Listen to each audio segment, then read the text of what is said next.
2012 challenger டீப்புக்குள்ளே போயிட்டு இருக்காரு James Cameron அவர்கள். இந்த சேலஞ்சர் டீப் அப்படிங்கிறது மரியானா ட்ரெஞ்சில் இருக்கக்கூடிய மிக ஆழமான ஒரு இடம். தனியாக மனுஷங்க அங்கே போனதே இல்லைப்பா அப்படிங்கிறத பிரேக் பண்ணுறதுக்காக தான் ஜேம்ஸ் கேமரோன் அவர்கள் இந்த பயணத்தை மேற்கொள்கிறார்.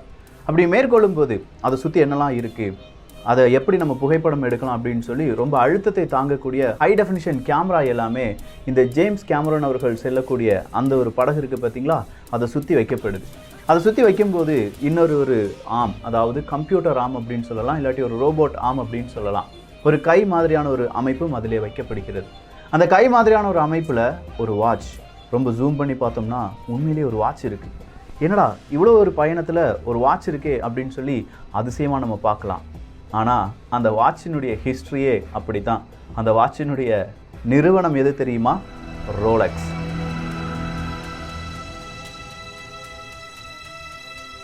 இன்றைக்கி பரவலாக பல மனிதர்களாலும் பேசக்கூடிய ஒரு பெயர் எது அப்படின்னு கேட்டிங்கன்னா ரோலெக்ஸ் தான்.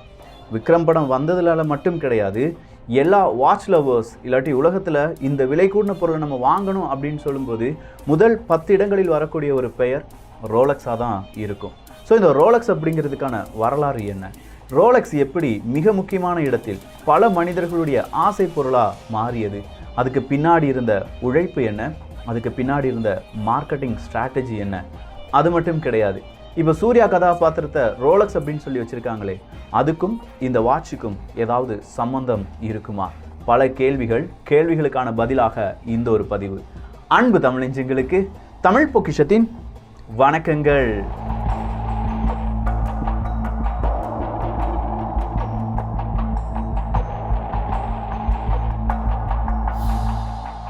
ஸோ 2012 ஜேம்ஸ் கேமரோன் அவர்கள் கூடயே பயணம் செய்யுது ரோலெக்ஸ் அப்படிங்கிற அந்த வாட்ச். அந்த வாட்சினுடைய இன்னொரு பெயர், இல்லாட்டி இந்த வாட்ச் அப்படின்னு சொல்கிறதுல நிறைய மாடல்ஸ் அப்படிங்கிறது வந்துக்கிட்டே இருக்குது. ரோலெக்ஸை பொறுத்த வரைக்கும் கிட்டத்தட்ட நாளொன்றுக்கு 2000 கை கடிகாரம் அப்படிங்கிறத அவங்க என்ன செஞ்சிட்ருக்காங்க, மேனுஃபேக்சர் பண்ணிகிட்ருக்காங்க.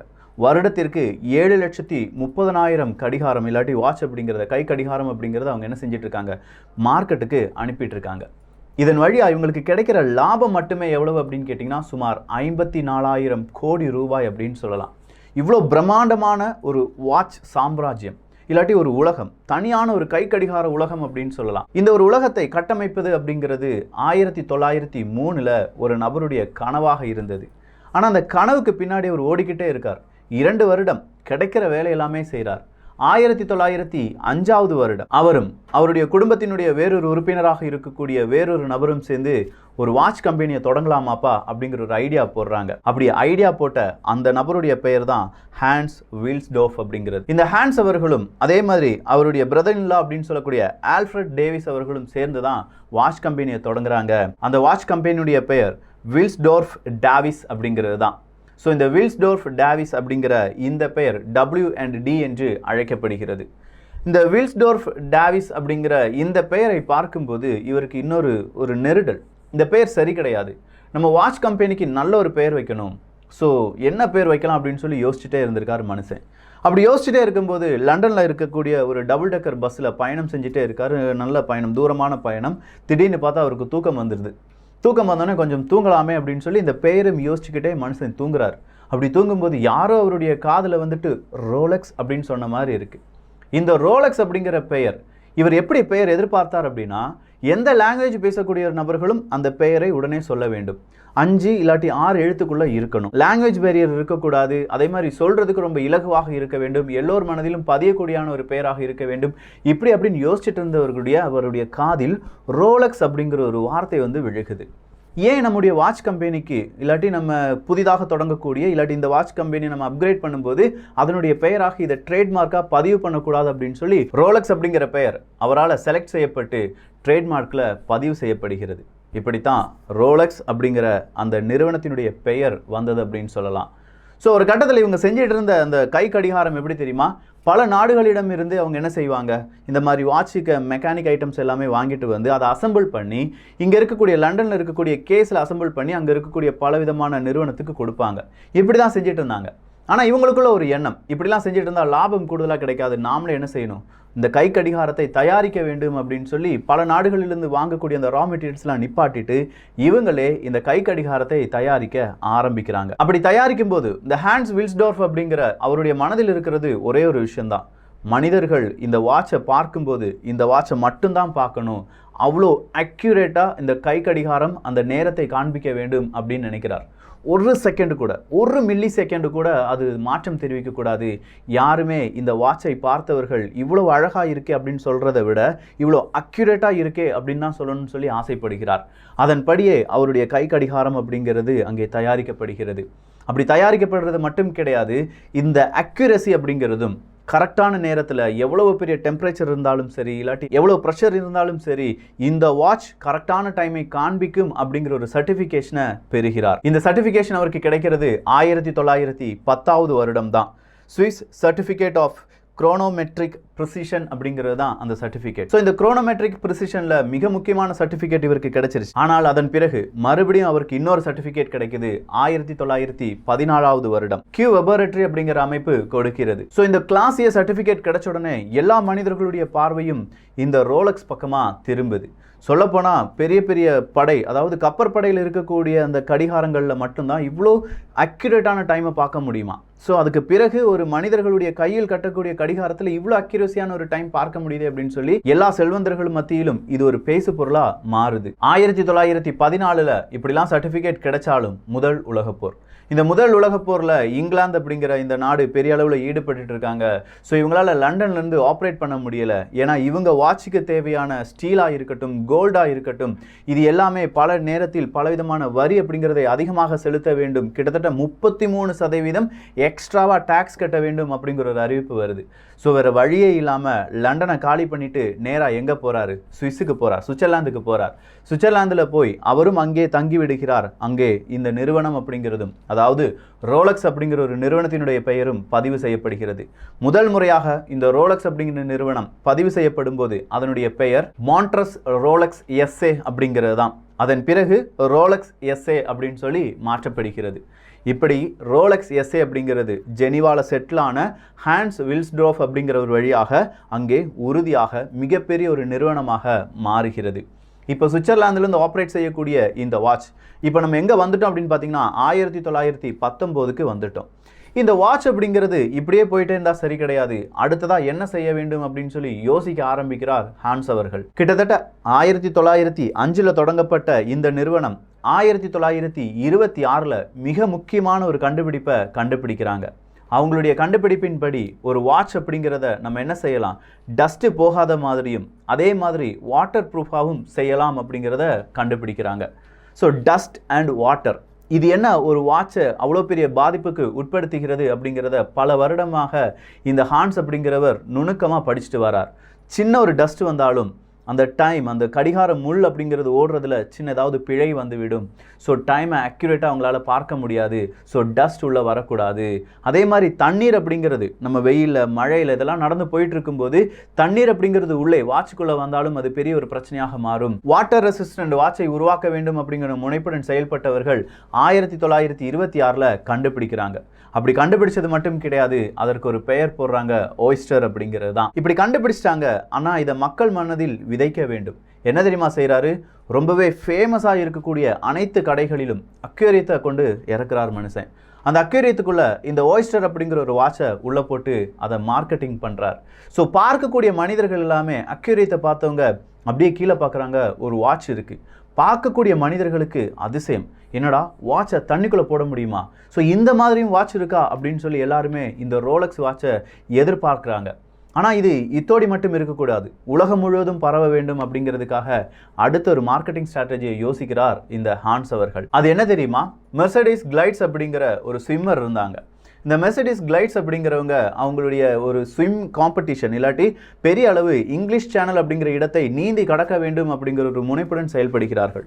ஸோ இந்த மெர்சடிஸ் கிளைட்ஸ் அப்படிங்கிறவங்கள்ட்ட வந்து ஹான்ஸ் அவர்கள் பேசுகிறாங்க, இப்படி நீங்கள் நீந்தும் போது என்னுடைய வாட்சை உங்களுடைய கழுத்து பகுதியில் கட்டிக்கோங்க, இல்லை இந்த நீந்துவதற்கு உங்களுக்கு எவ்வளவு பணம் செலவாகுதோ அதை நானே ஏற்றுக்கொள்கிறேன் அப்படின்னு சொல்கிறாங்க.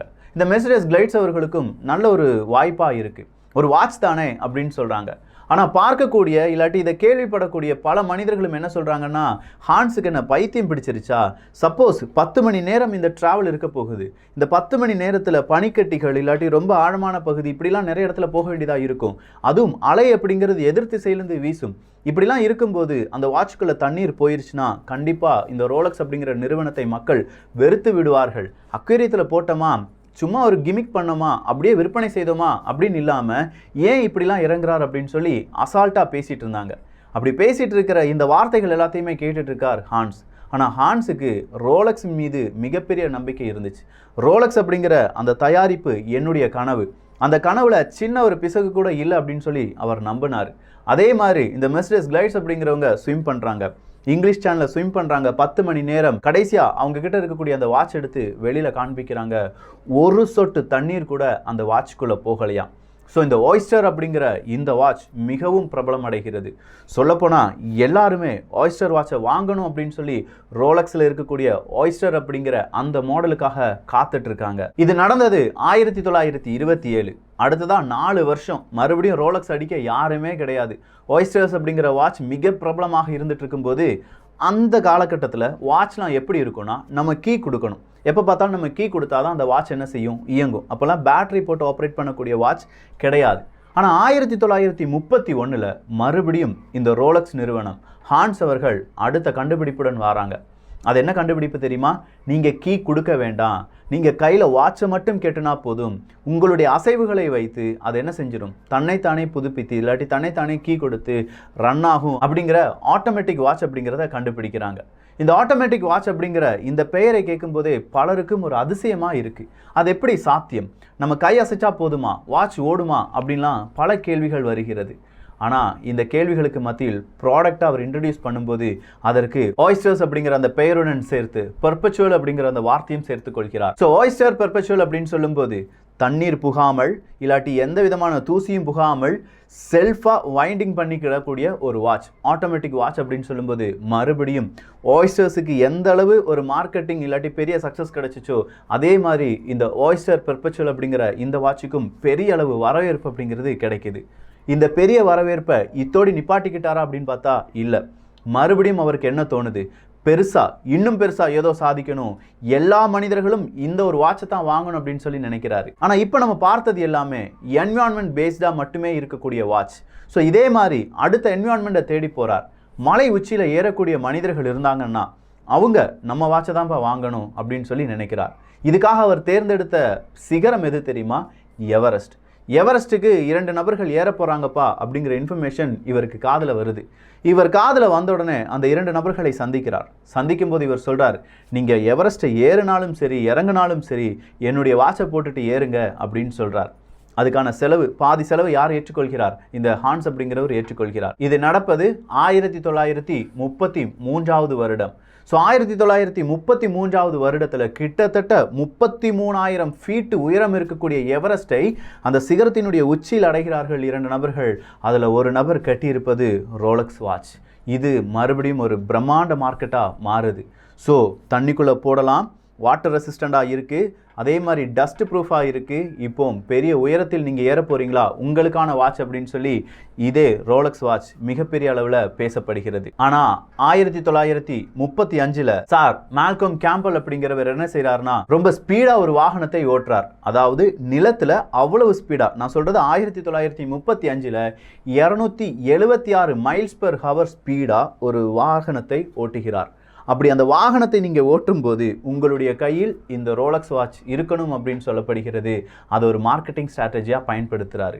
ஸோ உயரமாக நீங்கள் ஒரு சிகரம் ஏற போகிறீங்கன்னா ரோலக்ஸ் வாட்ச், தண்ணீரில் நீங்கள் நடக்க போகிறீங்கன்னா ரோலக்ஸ் வாட்ச், காரை ஓட்ட போகிறீங்க அதுவும் ரொம்ப ஸ்பீடாக ஓட்ட போகிறீங்கன்னா ரோலக்ஸ் வாட்ச் அப்படின்னு சொல்லி இந்த ரோலக்ஸ் வாட்சினுடைய அந்த மார்க்கெட்டிங் அப்படிங்கிறது ரொம்ப பெரிய அளவு அதிகரிக்கிறது. அதை வாங்கக்கூடிய மனிதர்களுடைய எண்ணிக்கையும் அதிகரிக்கிறது. 1935 எவரெஸ்ட் சிகரத்துக்கான அந்த ஒரு வாட்ச் அப்படின்னு சொல்லி பார்த்தோம் பார்த்தீங்களா, அது உண்மையிலேயே சக்ஸஸாக மாறினது 1953 தான்.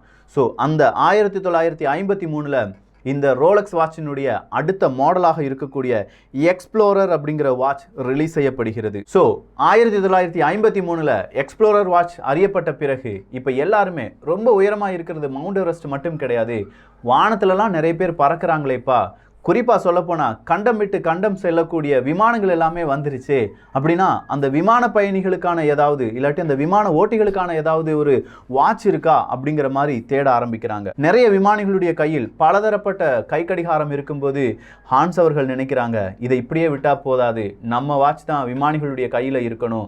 ஸோ என்ன செய்யலாம்? முதல் ஃப்ளைட்டு எப்போது ஒரு கண்டம் விட்டு கண்டம் பாய்கிறதோ இல்லாட்டி ஒரு நாட்டை விட்டு இன்னொரு நாட்டுக்கு செல்கிறதோ அவருடைய கையில் நம்முடைய வாட்ச் இருக்கணும்னு சொல்லி GMT மாஸ்டர்ஸ் அப்படிங்கிற ஒரு வாட்ச் மாடலை அறிமுகம் பண்ணுறாங்க. சொல்லப்போனால் அமெரிக்காவினுடைய அத்தனை பைலட்டுக்கும் இந்த வாட்ச் அப்படிங்கிறது தான் ரொம்ப பெரிய ஒரு கிஃப்டாக இருந்ததுன்னு சொல்லலாம். எல்லாருமே இந்த GMT மாஸ்டர்ஸ் அப்படிங்கிற இந்த வாட்சை பயன்படுத்துகிறாங்க. ஸோ இது எல்லா பறக்கும் பயணிகளிடமும் பெரிய ஒரு பிரபலமாக மாறுகிறது. 1956 அடுத்த ஒரு மாடல். இந்த மாடலை யார் அவருடைய கையில் அணிந்திருக்காங்க தெரியுமா? லிண்டன் பி ஜான்சன் அப்படிங்கிற அமெரிக்காவினுடைய அதிபர். அவர் இந்த ரோலக்ஸ் வாட்சினுடைய மிக தீவிர ஃபேனாக மாறுறார். ஸோ லிண்டன் பி ஜான்சன் அவர்கள் போட்ட இந்த வாட்ச் அடுத்ததாக எப்படி அறியப்படுகிறது தெரியுமா? இந்த ரோலக்ஸ் வாட்ச் அப்படிங்கிறது பிரசிடென்ட் வாட்ச் அப்படின்னு சொல்லி அறியப்படுகிறது. பைலட் வாட்ச் அப்படின்னு சொல்லி அறியப்பட்டிருந்தது இப்போது பிரசிடென்ட் வாட்சாக ரொம்ப பெரிய ஹை ப்ரொஃபைல் இருக்கக்கூடிய நபர்கள் மட்டுமே அணியக்கூடிய வாட்சாக மாறுது. சொல்லப்போனால் அதனுடைய ஒவ்வொரு காலகட்டத்திலும் அதை உருவாக்கும் அந்த விதமாக இருக்கட்டும், அந்த நேர்த்தியாக இருக்கட்டும், அதை மார்க்கெட்டிங் செஞ்ச யுக்தியாக இருக்கட்டும், ஒரு அடி கூட பிசங்காமல் செய்து வந்தார் ஹான்ஸ் அவர்கள். ஆனால் 1944 இவருடைய நிறுவனத்திலிருந்து இன்னொரு நிறுவனமும் பிறக்கிறது. டைடர் அப்படிங்கிற நிறுவனம் தான். அதற்கு இன்னொரு காரணம் இருக்குது. 1944 இந்த ஹான்ஸ் அவர்களுடைய மனைவி இறந்துடுறாங்க. சடனாக இருக்க அவங்களுடைய டெத். இந்த டெத்தை பார்த்த ஹான்ஸ் அவர்கள், என்னடா வாட்ச் நிறுவனத்தை வச்சு இவ்வளோ சம்பாதிக்கிறோமே, ஆனால் நல்லது ஏதாவது செய்கிறோமா அப்படின்னு பார்த்தா இல்லை. ஸோ ஒரு ட்ரஸ்ட்டை தொடங்கலாம் அப்படின்னு சொல்லி ஒரு ட்ரஸ்ட்டை தொடங்குறார். அந்த ட்ரஸ்ட்டுக்கே அவருடைய ஷேரை எல்லாத்தையுமே கொடுக்குறார். சொல்லப்போனால் இன்றளவும் இந்த ரோலக்ஸ் அப்படிங்கிற வாட்ச் ஒரு பப்ளிக் நிறுவனமாக இல்லை. ஷேர் மார்க்கெட்லாம் நம்ம ரோலக்ஸினுடைய பங்குகளை வாங்க முடியாது. அது ஒரு ப்ரைவேட் ட்ரஸ்ட்டுக்கு கீழே தான் இருந்துகிட்ருக்கு. அதுக்கு கிடைக்கிற வருமானத்தில் ஒரு பங்கு அப்படிங்கிறது நிறைய நல்ல விஷயங்களுக்காக பயன்படுத்தப்பட்டு வருகிறது அப்படிங்கிறது தான் பெரிய ஒரு உண்மையாக இருக்கிறது. அடுத்ததாக 1960 அவங்க ட்ரையட்ஸ் அப்படிங்கிற வேறொரு மாடலை இன்ட்ரடியூஸ் பண்ணுறாங்க. ரொம்ப பெரிய ஆழ்கடலில் குதிக்கக்கூடிய வீரர்கள் இருக்காங்க பார்த்தீங்களா, அவங்களுக்காக பிரத்யேகமாக பயன்படுத்தப்பட்ட ஒரு வாட்ச் அப்படின்னு சொல்லலாம். இந்த 1960 வந்த ட்ரேட்ஸ் அப்படிங்கிற இந்த வாட்சை இன்னும் மோடிஃபை பண்ணி தான் 2012 ஜேம்ஸ் கேமரோன் அவர்கள் கூடவே அனுப்பப்பட்ட ஒரு வாட்ச் அப்படின்னு சொல்லலாம். அதனுடைய ஆழமாக பார்க்கப்பட்டது கிட்டத்தட்ட 12,000 அடி. இந்த ஆழத்தில் அந்த வாட்சில் எவ்வளவு வெயிட், எவ்வளோ அழுத்தம் இருந்திருக்கும் அப்படின்னு கேட்டிங்கன்னா 12 டன்னுக்கு மேலே அழுத்தம் இருந்திருக்குமா. அப்படி இருந்தும் அந்த வாட்ச் கரெக்டான டைமை காண்பித்தது, எந்த விதமான விரிசலும் ஏற்படவில்லை அப்படின்னு சொல்றாங்க. இதுக்கான காரணம் அதை செஞ்சிருக்கிற என்ஜினியரிங் மெத்தட். அதாவது இவ்வளோ டீப் ஒரு சீக்கு போகிறாங்க அப்படின்னா நிறைய விதமான விரிசல்கள் வருவதற்கான வாய்ப்புகள், இல்லை உப்பு தண்ணிக்குள்ளே ஒரு வாட்ச் அப்படிங்கிறத நம்ம யூஸ் பண்ணும்போது நிறைய விதமான உலோக அரிப்பு ஏற்படுவதற்கான வாய்ப்புகள் எல்லாமே இருக்குது. இது எதுவுமே இருக்கக்கூடாதுன்னு சொல்லி ஸ்பெஷல் மெட்டல் அப்படிங்கிறது எல்லாமே உருவாக்குறாங்க. இன்னைக்கு ரோலெக்ஸ் அப்படிங்கிற அந்த நிறுவனத்திடம் மட்டுமே 500க்கும் அதிகமான பேட்டன்ட் ரைட் என்பது இருக்கிறது. அடுத்ததா ஜேம்ஸ் பாண்ட். ஜேம்ஸ் பாண்டாக இருக்கட்டும், இல்லாட்டி பல கதாபாத்திரங்களாக இருக்கட்டும், 1990, 92, 2000 அப்படின்னு சொல்கிற எல்லா காலகட்டத்திலையுமே ரோலெக்ஸ் அப்படிங்கிறது அந்த நவீன யுகத்துக்கு தேவையான வாட்ச் அப்படிங்கிறத இன்ட்ரடியூஸ் பண்ணிக்கிட்டே இருக்காங்க. இந்த இடைப்பட்ட காலத்தில் டே காண்பிப்பது, டேட்டை மட்டும் காண்பிப்பது, இல்லை வேர்ல்டு லெவலில் இருக்கக்கூடிய டைமை காண்பிப்பது, அப்படி இல்லையா ஒரே நேரத்தில் 2 டைமை காண்பிப்பது, இப்படின்னு சொல்லி பலதரப்பட்ட கேட்டகரிஸ், அதனுடைய ஸ்பெஷல் மாடல்ஸ் அப்படிங்கிற வாட்சை எல்லாமே இந்த ரோலெக்ஸ் நிறுவனம் அவங்களுடைய உற்பத்தியாக மாற்றிக்கொண்டிருக்கிறது. ஸோ ரோலெக்ஸ் அப்படிங்கிறது ஒரு லக்ஸரி வாட்ச் தான், ஆனால் அதுக்கு பின்னாடி இவ்வளோ பெரிய வரலாறு அப்படிங்கிறதும் இருக்குது. சொல்லப்போனால் நிறைய ஈவெண்ட்ஸ் இவங்க கண்டக்ட் பண்ணுவாங்க, நிறைய ஸ்போர்ட்ஸை இவங்க கண்டக்ட் பண்ணுவாங்க. அப்படி கண்டக்ட் பண்ணும்போது எல்லாமே ஒரு மாடலை அவங்க இன்ட்ரடியூஸ் பண்ணுவாங்க. அந்த மாடலை அடிப்பதற்கு வேறொரு வாட்ச் வேறொரு நிறுவனத்தால் இதுவரையிலும் செய்யப்படவில்லை அப்படின்னு சொல்கிறத ப்ரூவ் பண்ணுவாங்க. இப்போ நல்லா கவனிச்சு பாருங்கள், ரோலெக்ஸ் அப்படிங்கிற அந்த வாட்சுக்கு பின்னாடி இவ்வளோ பெரிய ஹிஸ்ட்ரி இருக்குது. இப்போது விக்ரம் படத்தில் இருக்கக்கூடிய ரோலெக்ஸ் கதாபாத்திரம், எல்லாம் எனக்கு தான், இது என்னுடைய கட்டுப்பாட்டில் தான் இருக்கணும், இதை மீறி யாருமே கிடையாது அப்படின்னு சொல்கிற ஒரு கதாபாத்திரம். இந்த கதாபாத்திரத்துக்கு இந்த பெயர் வைத்தது எவ்வளவு ஆப்டாக இருக்குது தெரியுமா? இதுவரையிலும் முடிசூடா மன்னனாக திகழக்கூடிய, கை கடிகாரத்தில் திகழக்கூடிய ஒரு நிறுவனம் இந்த ரோலெக்ஸ் தான். ரொம்ப லக்ஸரி அப்படின்னு சொல்லி பார்த்தோம், பலருடைய கனவாகவும் வாழ்க்கையில் ஒரு நாளாவது ரோலெக்ஸ் வாட்சை கெட்டிவிட வேண்டும் அப்படின்னு சொல்லக்கூடிய மனிதர்களும் இன்றளவும் இருக்கத்தான் செய்கிறார்கள். ஸோ வெறுமனே ஒரு வாட்சுக்கு பின்னாடி இவ்வளோ பெரிய ஒரு ஸ்டோரி, அதுக்கு பின்னாடி இருக்கக்கூடிய மார்க்கெட்டிங் ஸ்ட்ராட்டஜி, இது உங்களுக்கு ஒரு வியப்பை தந்திருந்தால் உங்கள் நண்பர்களுக்கும் பகிரலாம். இந்த ஒரு காணொலி பற்றி உங்களுடைய கருத்துக்கள் இங்கே வரவேற்கப்படுகின்றன. எல்லோரும் தமிழ் பொக்கிஷத்தில் இணைந்திருங்கள். நல்லதை பகிர்ந்து நல்ல சமுதாயத்தை உருவாக்குவோம். நன்றி, வணக்கம்.